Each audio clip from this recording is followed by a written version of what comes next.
My entire body was vibrating. 8 reps in, my forearms were completely locked up. Holding onto the bar felt like gripping pure ice. I dropped down, completely spent. But exactly 3 minutes later, I jumped back onto that exact same bar and hit 11 smooth, controlled reps. Muscle tissue doesn't grow in 3 minutes. You don't recover physical strength in 180 seconds. This recovery suggests a neurological shift rather than a physiological one. The brain adjusted the quality of the signal it sent to the muscle fibers. Think of your muscles as hardware. They only execute the code written by your brain's software. When you use the default command, telling yourself to simply pull your body up, your brain automatically routes that workload straight down the arms. The mechanical disadvantage is clear.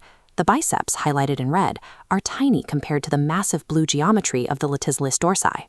By relying on that arm-heavy command, you exhaust the smaller arm muscles long before the back breaks a sweat. If we can change the conscious cue in our head, we can rewrite the neural code to bypass the arms and fire up the back. I needed to test the most popular mental cues and isolate the specific command that reconfigures the body's recruitment pathways. So I set up a 7-day experiment. The first variable I tested was a classic piece of advice: bend the bar. The logic here is that squeezing the metal with maximum effort will radiate tension through your entire upper body. But the tension just pooled in my grip. By the end of day 7, my forearms were burning, and my max remained at 8. Next, I tested aiming my chest directly at the ceiling. This improved my top half posture. Opening up my chest yielded a quick 2-rep increase, yet the absolute bottom of the movement remained structurally weak. Every rep started with my shoulders uncomfortably shrugging up toward my ears. Improving top half posture doesn't matter if your primary power drivers are asleep at the wheel. That led to the third and final variable. The cue was to drive the elbows into the back pockets. Instead of pulling my chin over the bar, I focused solely on dragging my elbows smoothly downward and tucking them behind my torso. This vector graphic illustrates the mechanics. Following that downward curving arrow from the elbow forces the lats to take over as the primary engine. The results were immediate.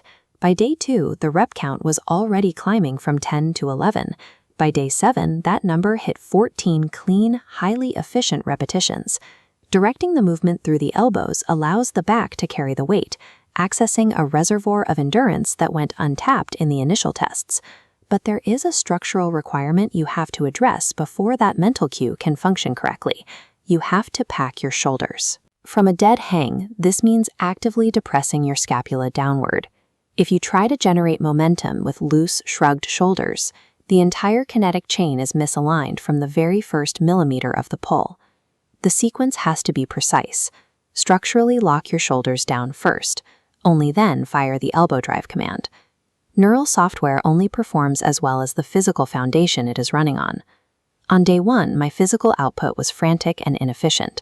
By day 7, the mechanics were calm and consistent. Strength is often a matter of refining the internal code that commands our movement.